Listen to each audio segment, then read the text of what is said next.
لله والصلاة والسلام على من لا نبي بعده محمد بن عبد الله عليه أفضل الصلاة وأتم التسليم. يقول الله سبحانه وتعالى: يا أيها الذين آمنوا اتقوا الله وقولوا قولا سديدا يصلح لكم أعمالكم ويغفر لكم ذنوبكم ومن يطع الله ورسوله فقد فاز فوزا عظيما. وقال صلى الله عليه وسلم: اتق الله حيثما كنت وأتبع السيئة الحسنة تمحها وخالق الناس الخلق الحسن.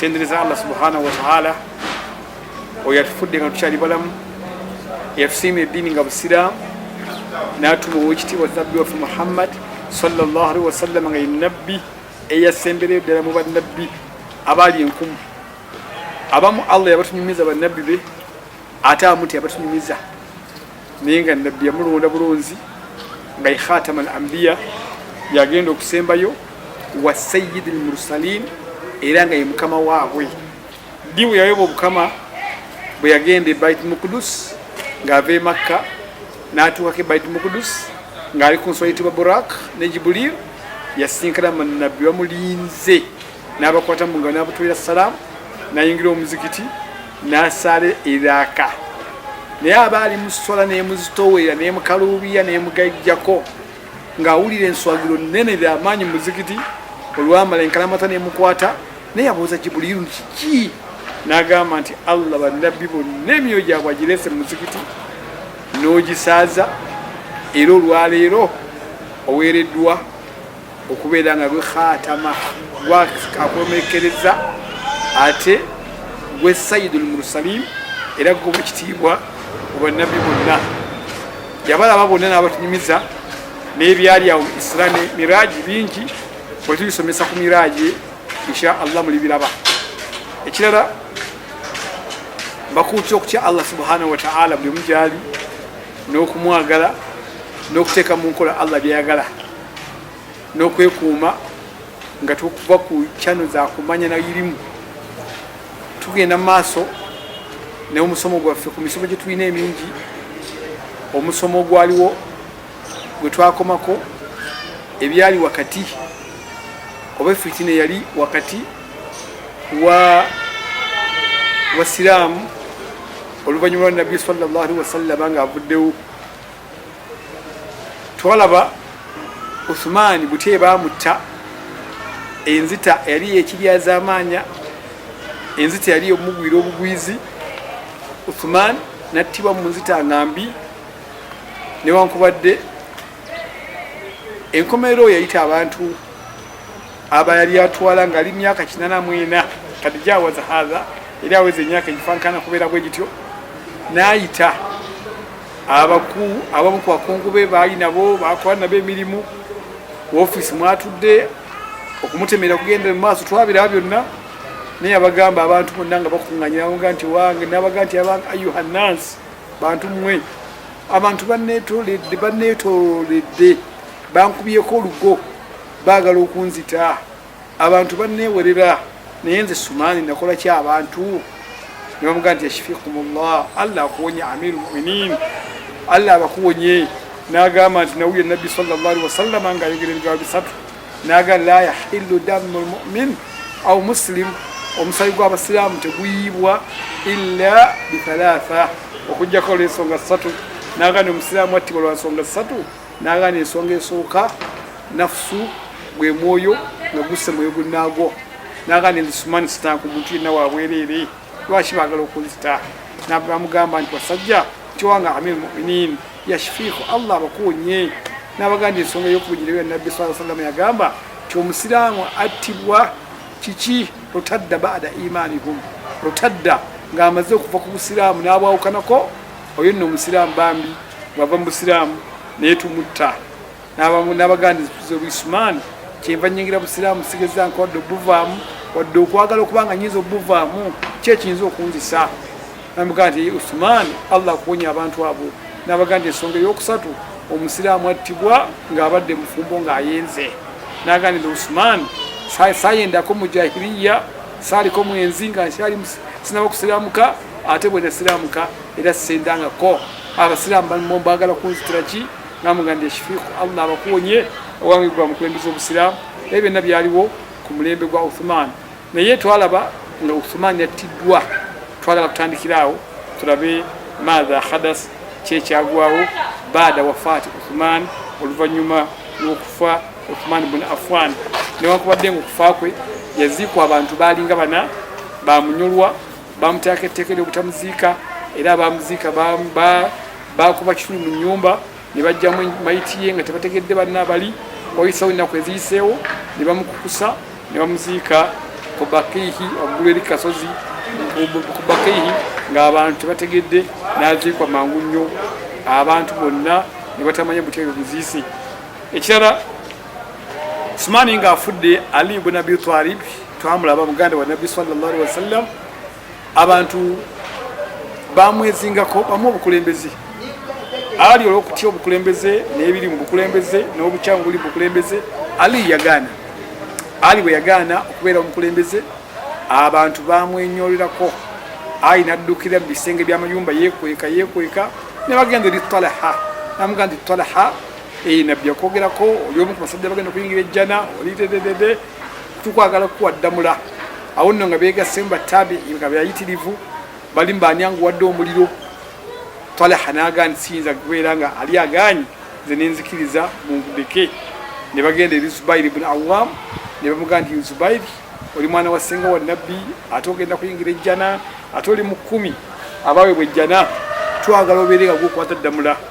Zubairi n'agaana Talaha agaanyi nze Ali n'agaana nze Zubairi nzikirize naye n'abagoba ennaku bwe zijja zitambula nga Uthman yafudde ne beezinga ewa Ali ne bamukunula mu bisenge by'ennyumba gye yali yeekwese Ali ne bamugjayo n'amugamba nti Ali fuba otuwerera.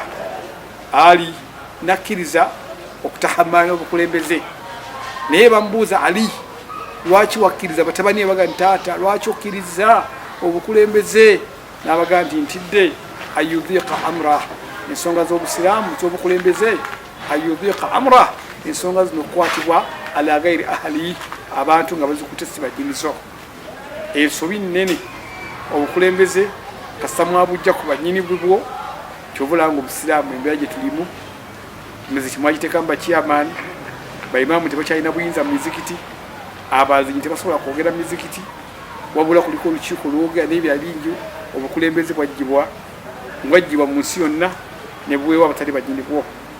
Ekirala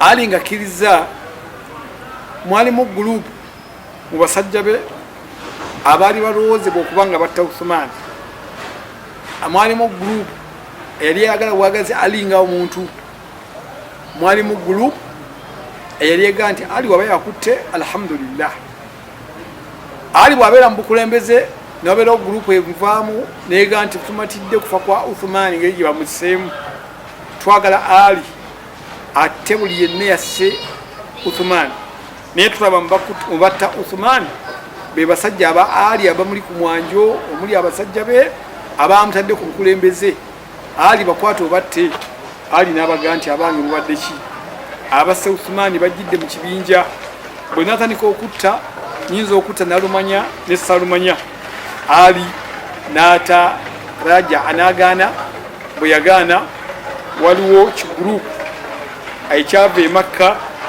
ne banyanguwadde omuliro baali bangi abaali bakulembera maama waffe Aisha Ummul Mu'minin maama wabakkiriza Aisha yali alina emyaka nga 18 ne bamupikamu ebigambo bingi Aisha nakkiriza kye bayogera n'agamba nti mubutuufu Ali okumukolera bbayi okumuwerera tulina kubeera nga tulina kukwata abasse Uthman tubamule babonereza.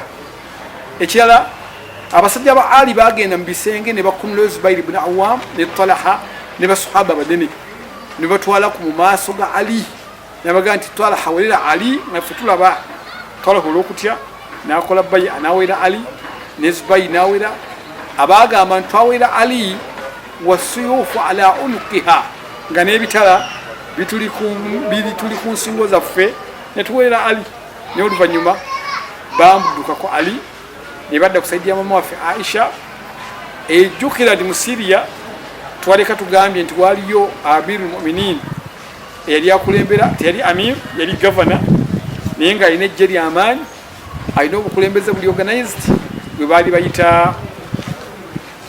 bayita Muawiya ibn Abi Sufyan. Muawiya ibn Abi Sufyan eri musajja w'amaanyi era nga alina ettwala eddene lyatwala. Oluvannyuma Muawiya yajja nadda ku sayidi butereevu eya maama waffe n'aga nti ali kituufu. Nawabeerawo ate gurupu endala eyakwata ekanzu oba ejjubba Uthmani mwe yafiira nga liriko n'omusaayi, ne balitwala mu mizikiti ne bagenda nga bategeeza abasiraamu babakuŋŋaanya kibannange mulabe omusaayi gwa Uthmani. Uthmani yattiddwa bwereere, naye twagala okubonereza abasse Uthmani, naye abasse Uthmani bali maje ga Ali, tetuyinza kukkiriza Ali nammwe temumukkiriza. Abasiraamu balaba omusaayi gwa Uthmani, ekanzu n'ebigoye boogerako, ne bataathara ne bakaaba mukaaba okungi, ne beeyongera okukyawa Ali nga baga nti oba oli yabadde mu lukwe. Fitina n'etambula. Fitina neeyo etambula kibi okukuma mu fitina omuliro egende mu maaso, kibi okutambuza fitina, kibi okwawukana. Ebyo nno Allah yabireeta mu kaseera ako kennyini nga abireetedde mu mulembe ogusinga okubeera supa mu basahaba supa. Allah yatusomesa n'okumanya abamanyi bagamba tusobole okumanya tuyinza kudiiringa tutya n'embeera nga ebeetuuseeko nejja mu mbeera bwetyo, tudiiringa tutya nayo. Embeera ekyagenda mu maaso, okwawukana ogenze mu maaso, okulwanagana n'okubeera.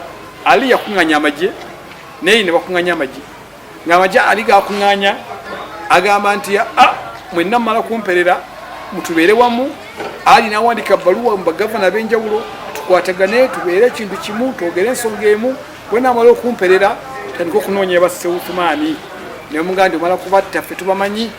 Awo nno okutegeeragana okaagala okukwatira abamu ne basalawo okugenda ne ku sayidi ya maama waffe Aisha. Ku sayidi ya maama waffe Aisha wali basahaba bangi abanene abaamukkiririzaamu. Oluvannyuma Aisha n'asitula okuva Madiina n'agenda ng'akunga abantu jamuhuru ennumbers ne ziyitirawo nga zimwetoolodde, abantu bamwetoolodde ng'amugamba nti maama waffe haithuma sirti maaki, wonna woonoolaga tujja kuba naawe. Abamu nga beesunga okulaba ku maama waffe kuba baali tebamulabangako ng'avuddeyo, naye ng'ali mu kigaali bakiyitanga Aujad, ali mu kigaali ekiyitibwa Aujad, ate ng'ensolo gy'atuddeko bagiyitanga Askar. Yali nsolo ya Nabbi sallallahu alaihi wasallam nga ye mutwambuliza. Oluvannyuma fitina bagikumamu omuliro. Ali yagenda okulaba nga mu Madiina mwali kibuga kya Nabbi kiweebwa ekitiibwa, tayagala kiteekamu nkayana wadde ebyobufuzi.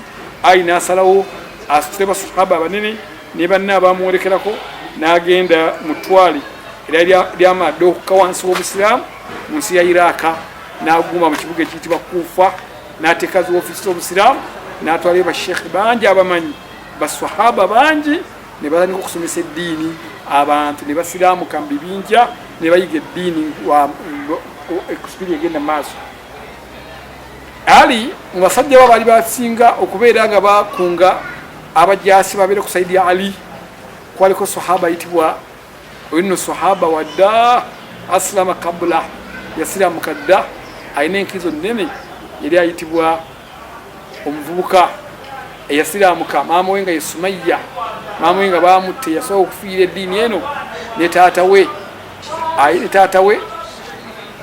Sumayya. Omukyalo oyo n'omwana waabwe, omwana oyo gwe njogerako, omwana oyo bamuyitaani Ammar bun Yasir, barakallahu fi, bamuyita Ammar bun Yasir, ne taata waabwe ayitibwa Yasir. Ammar yali omu ku baakunga amagye ngadde ku sayidi ya Ali, nga wadde mu bantu ba Ali mwalimu abaasibuka empisa bataabii abaali abakyamu abaatuuka n'okugamba nti ne bavuma maama waffe, ne bamufuma ebigambo bingi paka Ammar yabavuma n'abagani musirike, innaha ummi, oyo maama waffe fi dunya wal akhir, ono ku nsi ne ku nkomerero. Naye tukakase nti mazima Allah tugezesezza ne maama waffe, imma okubeera nga tugonza tugumiikirize oba okubeera nga tulongoosa. Munaalagegana abasajja ba Ali omuntu yenna okubaako n'ekigambo nga tahama, akakanya n'okuvuma n'okuzzayo ebigambo ewa Aisha n'abaganiikirize maama waffe yategedde mubi naye tumuwe ekitiibwa kye kubanga oyo mukyala